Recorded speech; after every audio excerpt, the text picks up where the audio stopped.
Mr. Lavrov, you're most welcome. Thank you for taking the time today. Thanks for the invitation. Good to speak to you, sir. If we can start with the war in Gaza, it's now into its 5th week. Thousands of people are dead, fatalities every day. How does the Russian Foreign Ministry see its role in facilitating an end to the violence?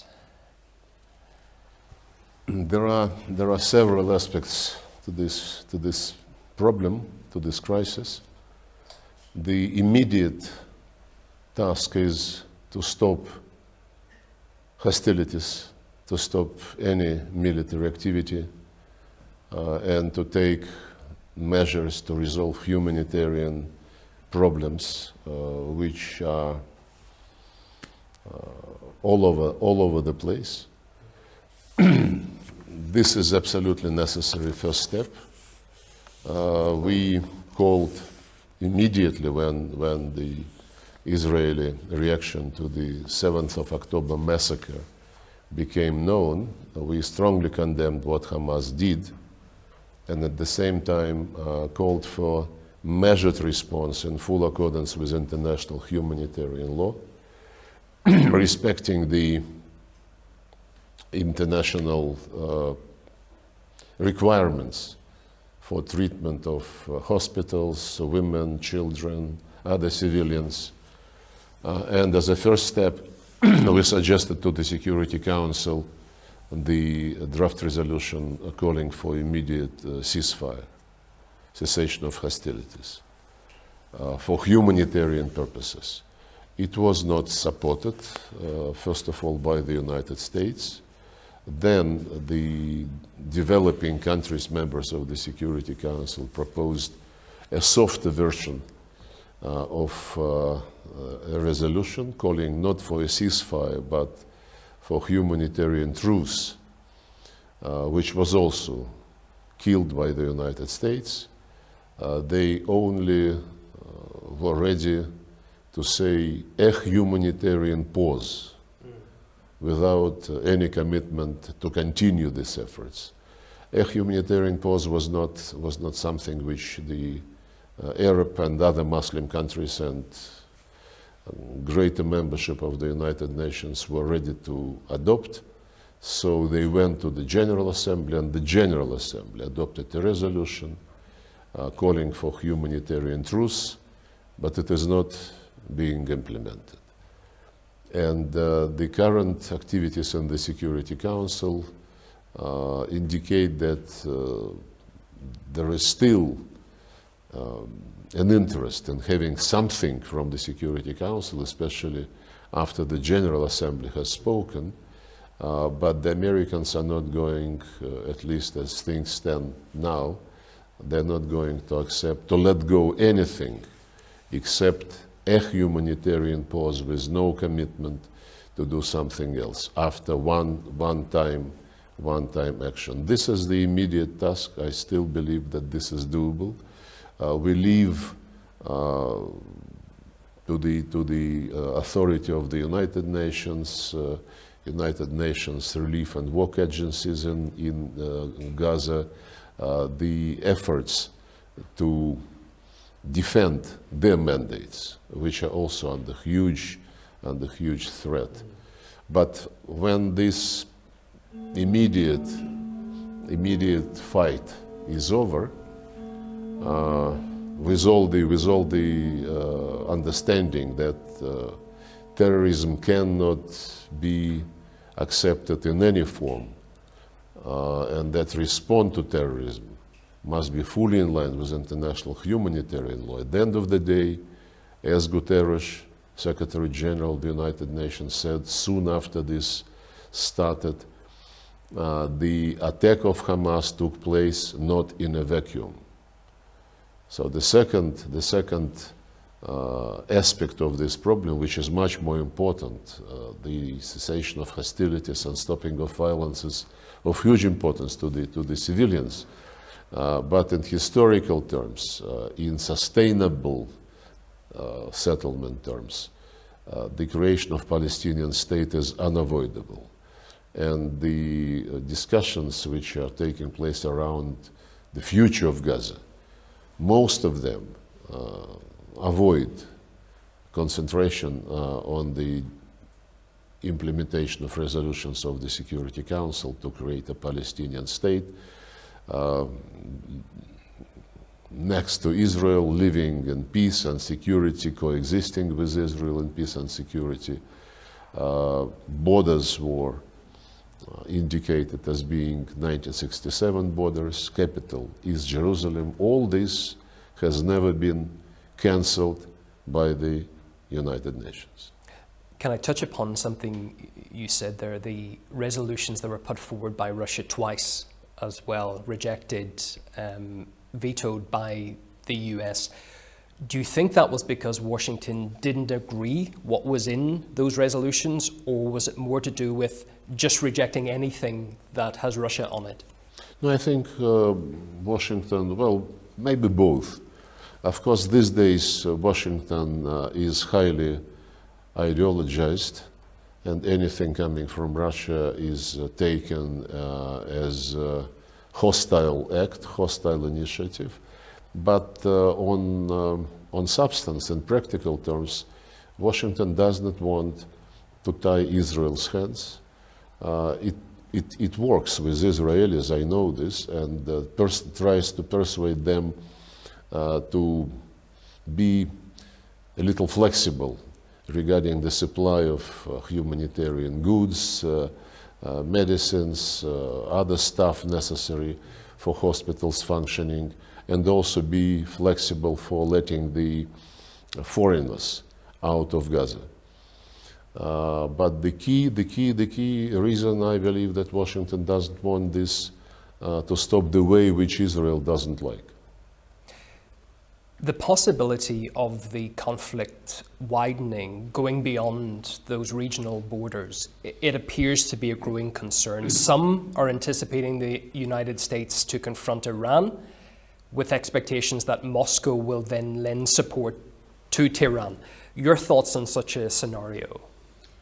Well, I think people who float this kind of scenarios, they really want to provoke a bigger crisis. Maybe this is what the Americans want. My president recently addressed the issue of international situation, giving a lot of examples showing that the Americans normally, whenever they come to a region of this planet, they bring chaos, which they believe they can manage. They bring victims among civilians. I don't even want to mention Vietnam, Afghanistan, Iraq, Libya, Syria, none of these places where they declared they want to bring democracy. None of these places is better off than when they interfered under the false pretext, quite often, like it was in Iraq. I believe that neither Iran nor Lebanon want any involvement in this crisis. They certainly have Hezbollah in Lebanon, an organization which is devoted to defending the Palestinian cause, the cause of Arabs in the Middle East, and they exchange small fire with Israelis every now and then, but this was the case even before the 7th of October. And Resolution 7001, which determines the regime in Lebanon from the point of view of military and political approach, it has been violated both by Hezbollah and by Israelis repeatedly. But there is no appetite from Lebanon, and as far as I can judge from the recent statement of Hezbollah leader Nasrallah, there is no appetite for any big war, unless provoked, unless Gaza is no longer considered as a place where Palestinians should continue to live. And I don't see any appetite in Iran. Yes, Americans say that some pro-Iranian armed groups in Syria and Iraq are trying to attack American military sites. This is reported by the media, and this is nothing new. Nothing new in this, because these groups believe that the presence of the United States in Syria is absolutely illegal, and this is a statement of fact.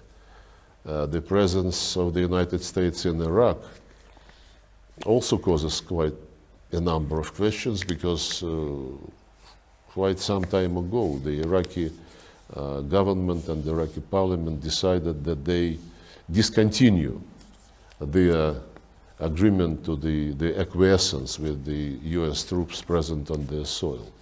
But Americans still keep some 5,000 men there without any firm legal ground.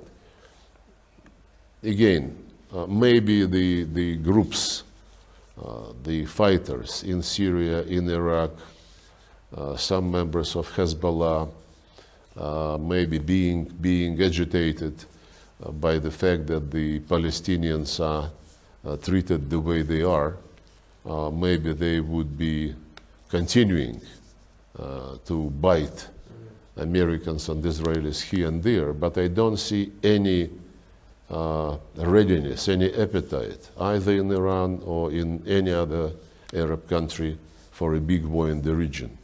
The problem is that if this restraint is going to be considered as weakness and as a green light to do anything in Gaza, this would be a huge mistake. As the conflict plays out, different states have taken varying approaches to their relations with Israel. Some have severed ties altogether, some are fostering cooperation. Where does Moscow stand? Well, we never during last 30 years, we never tried to underestimate the importance of good relations with Israel and the importance of good relations with Israeli Arab neighbors. And we played a role promoting peace on the basis of the final solution of this Middle East issue, in accordance with the United Nations resolutions and decisions. We have been a member of the quartet of international mediators from the very beginning of the functioning of this structure.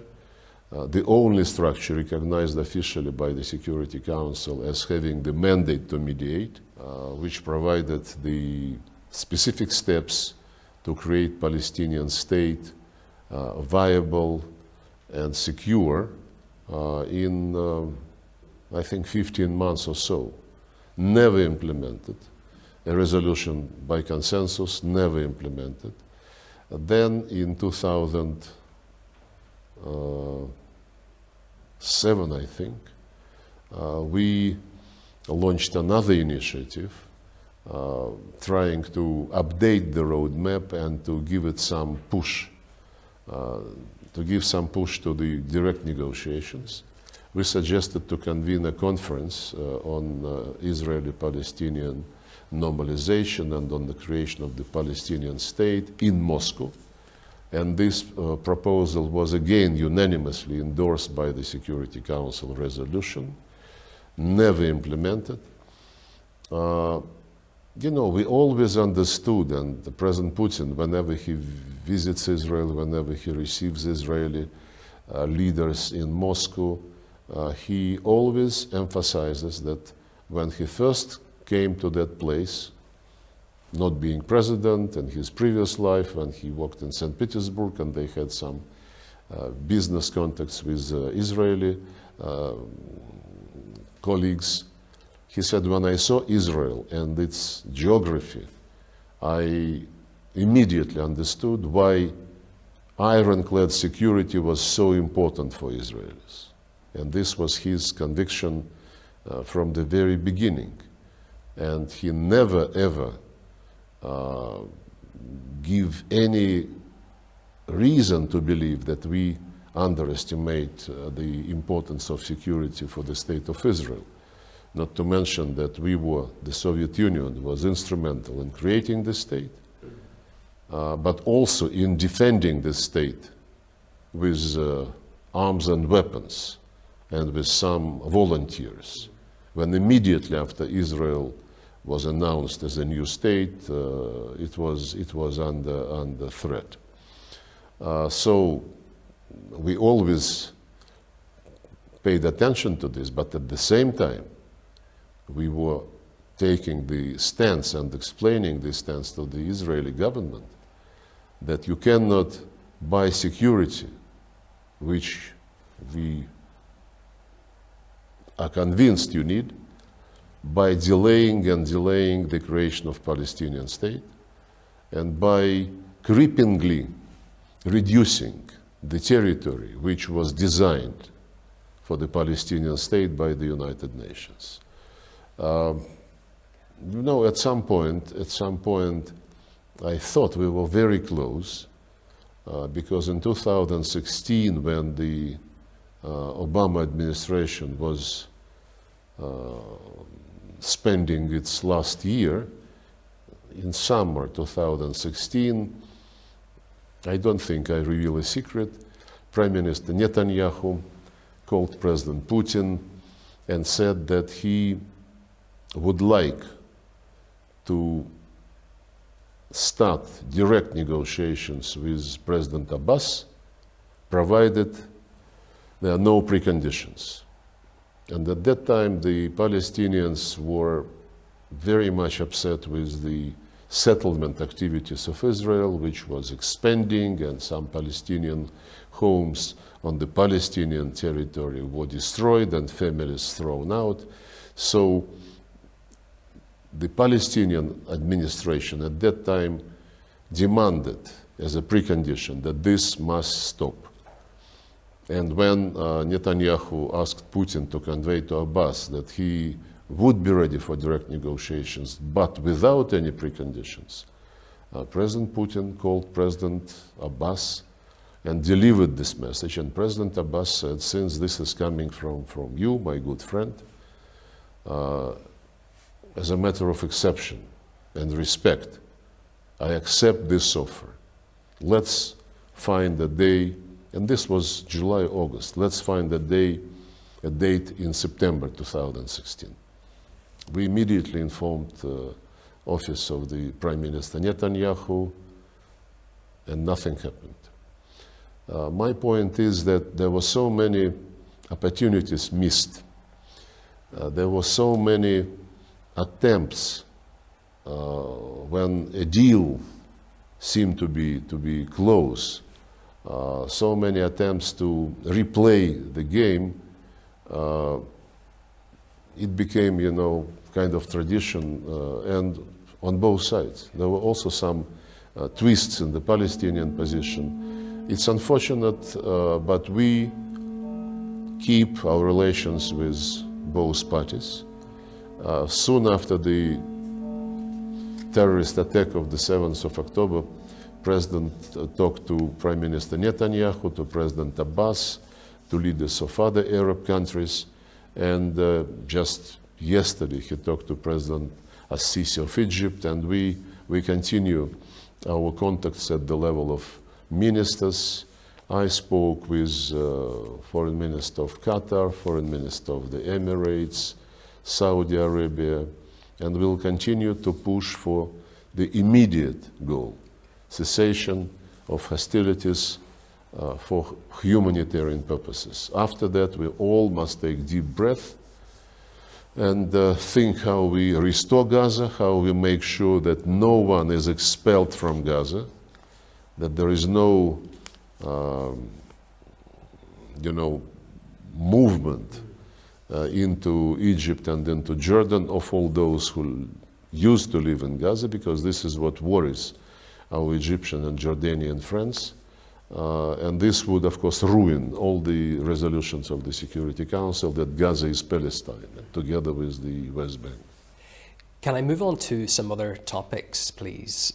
An international pariah, that is what some have called, in the face of sanctions, Russia.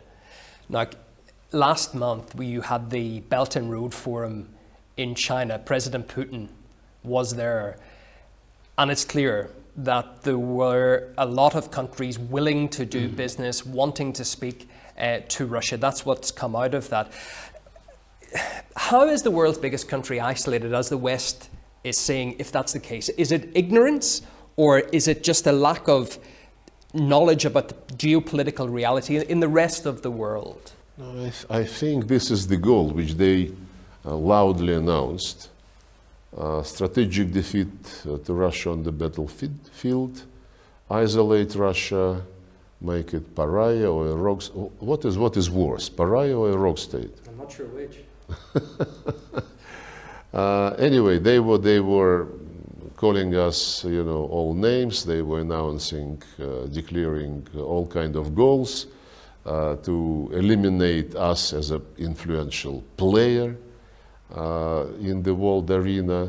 You mentioned Road and Belt Forum, where President Putin was main guest and spoke immediately after the host, the President of China. G20 summit, BRICS summit, many other events which Russia attended without any rights being curtailed.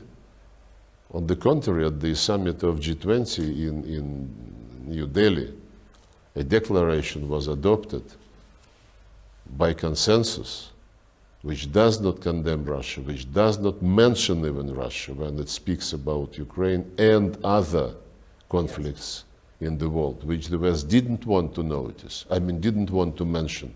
They wanted and still want to Ukrainize each and every agenda of each and every international forum, and this was never going to fly, and this is not flying already. The countries of the global majority of the global South don't want to allow the West to continue to decide each and every issue on this planet on its own, in its own interests. Can I put to you as well, that was demonstrated at the Russia-Africa summit this year in St. Petersburg. With that in view, many analysts said is one of the main international events of the year. What impact has that had on Russia-African relations, and how do you see those relations, those ties moving forward? What's the focus for Russia? This was a second Russia-Africa summit. The first ever was hosted in October 2019 in Sochi, and then coronavirus interfered, and we could not convene the second one as we planned. But this year it became possible. 48 countries were represented out of 50. 27 of them at the highest level, presidents or prime minister. The attendance was very good, and the quality of the debate was very, very interesting. The debate indicated the awakening of Africa, though Africa awakened from colonialism long ago, but the most popular topic at the summit was that Africa does not want any longer to be a very rich continent which does not enjoy the richness it possesses. Like in the colonial times, most of the resources are being pumped raw into developed countries, and then processed and sold with huge profits. Actually, President Museveni of Uganda was giving an example of the world coffee market. The volume of that market he estimated, which is, I think, confirmed by the World Coffee Organization, at some $460 billion worth, out of which Africa gets less than $30 billion. Selling beans, not even frying the beans, everything from the procession process is being done elsewhere. Germany alone gets, the coffee industry of Germany gets more profits annually than all African countries. And this is what bothers them. They say, we don't want just to be given some free trade regime to sell our raw material and natural resources. We want technology to be brought here. We want processing to be organized on the spot where you find the resources to process. And this was, I think, one of the key themes which was voiced during St. Petersburg summit. We agreed a declaration which was a very strong political message that we want the key principles of the international law to be respected, especially the principles of the United Nations Charter. There is one which the US and the other Western countries never mention, namely the principle which says the United Nations is based on the sovereign equality of states. Never ever, when the Americans and Europeans invoke for one or another reason, for one or another purpose, to justify some of the action or inaction by a UN Charter principle, they invoke various, in one case territorial integrity, in another case right of people to self-determination, but they never ever mention the principle of sovereign equality of states. And the Africans understand this, and they feel this. We also adopted plan of action for the next 3 years. We adopted several sectoral statements, including against bringing weapons to outer space, on information security, some others. And we created, well, it has been created after the first summit, the Russia-Africa Forum, which acts like a secretariat for the future. And the leaders agreed that between the summits, between the second and the third summit, there should be Russia-Africa ministerial meetings, taking stock of what was done, what is necessary to do, to implement the goals put by the presidents and prime ministers. Just two final points, if I may. Are you confident that we're living, or we will be living in a safe planet going forward? There seems to be so many conflicts breaking out. We had the Armenian-Azerbaijani conflict seemingly resolved, but on so many other fronts, that's not the case. Are things resolvable going forward? Are we overstating the danger right now? No, I think we don't. I think we do not overstate the danger, and I don't think we yet fully understand the risks of further developments in the direction of more and more conflicts. You mentioned Caucasus. The Americans and Europeans are trying also to drive a wedge between Russia and Central Asia. They would like to keep this chaos in the expectation that it would be manageable in the Middle East. That's an area where they've had no real interest in for a long time. It appears to be speeding up there, the Americans wanting to get a focus, a grasp on Central Asia. Oh yes, exactly. The Eurasian continent, especially the Asian part of Eurasian continent, becomes a powerhouse of the world economy. And the integration structures existing in Eurasia, they established close links between themselves.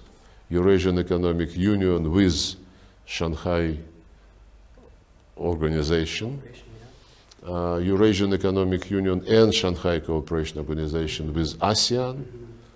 Eurasian Economic Union signed an intergovernmental agreement with China on harmonizing the Eurasian Economic Union plans with the Road and Belt Project. And a few years ago, long before the current crisis, President Putin suggested that this natural cooperation, natural cooperative processes should be encouraged without setting some artificial deadlines or artificial goals. Let them by working together, by talking to each other, understand where they have comparative advantage and what kind of voluntary division of labor, profitable to everybody, could be arranged. He said, let's call it Greater Eurasian Partnership. And he emphasized, which we continue to stress until now, that this partnership must be open to all countries and all organizations situated on the Eurasian continent, leaving the door open to those who believe that they are masters of the universe. But when they become sober, maybe they would understand the benefit of equality, mutual respect, mutually beneficial cooperation. If this takes place, then we will see what they will be able to tell us. That just leads me to my final point in a roundabout way. Joe Biden recently said that it's Washington's mission to build a new world order for, quote, humanity. How do you interpret that?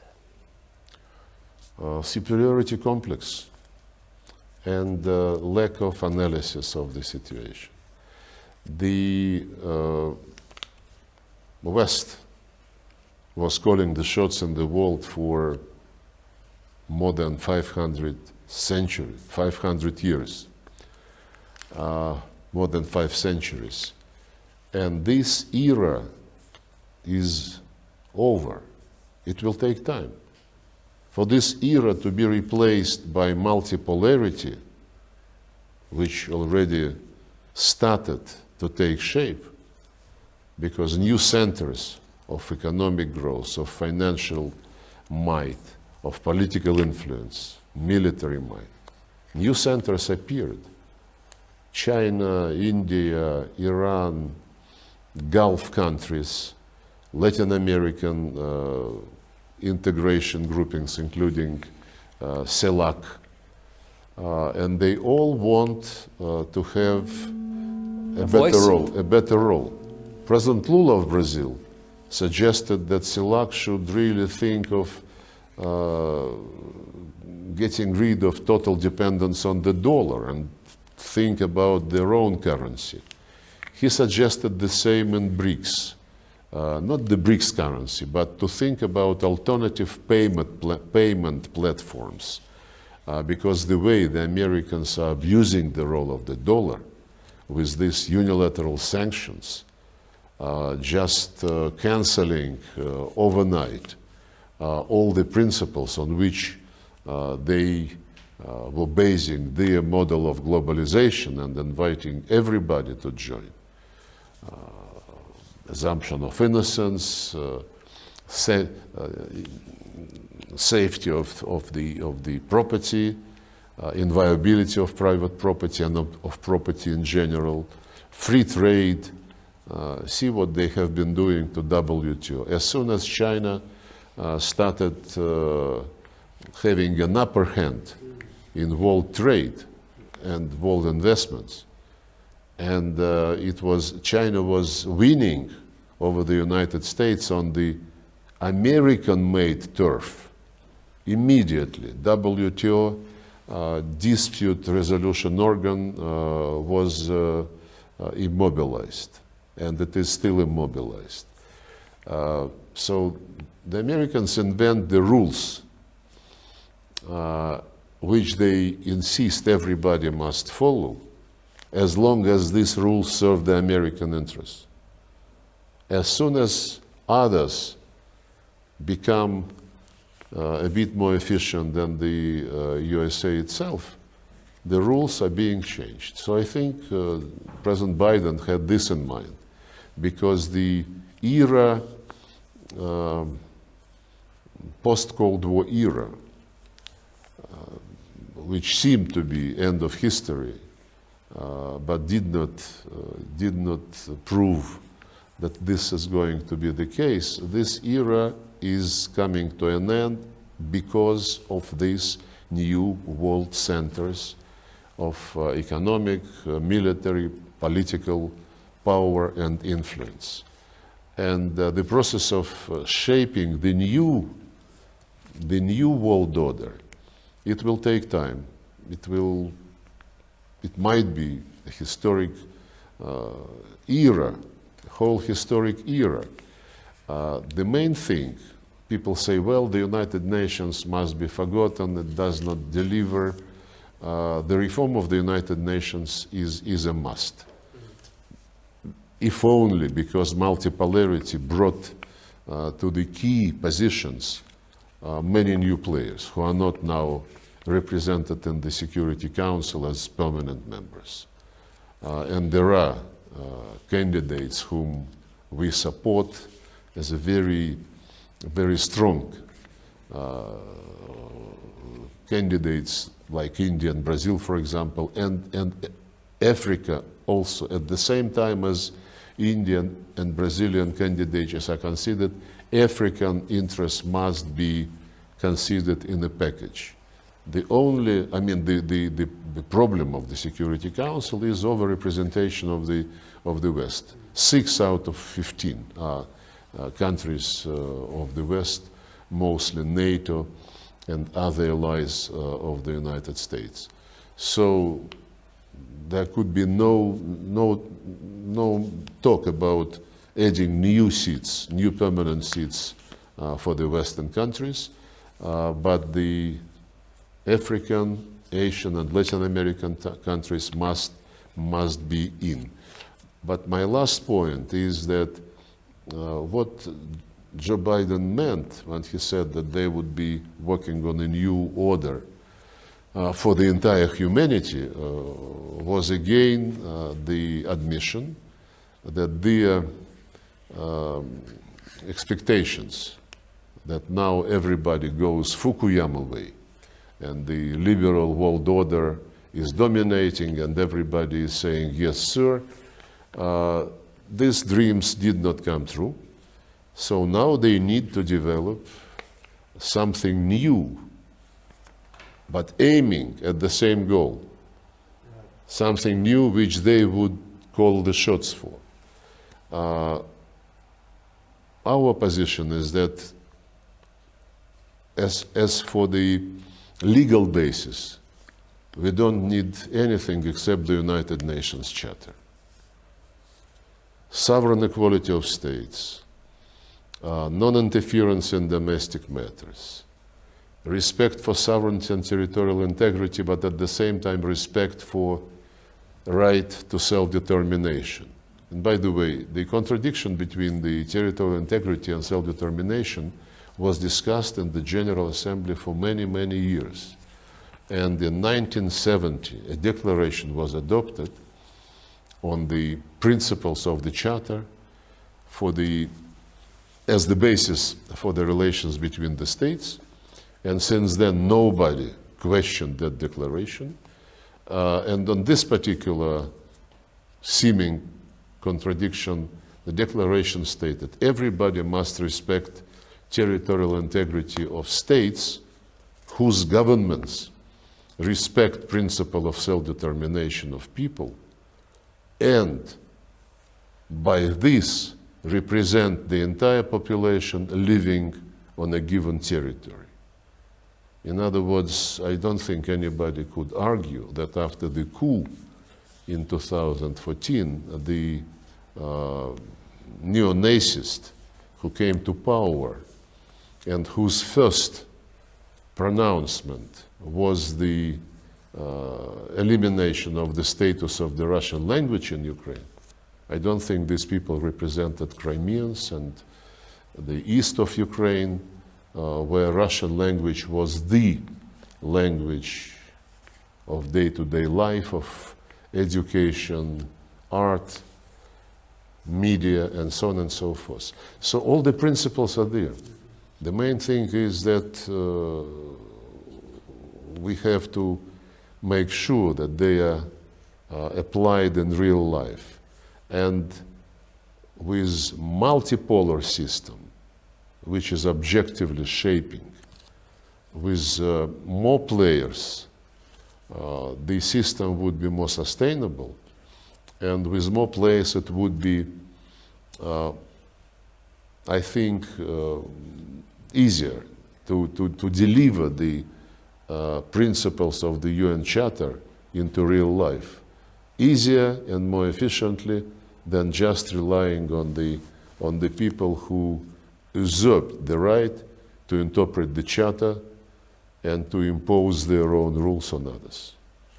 Foreign Minister, thank you for your candour, and we appreciate your time. Thank you.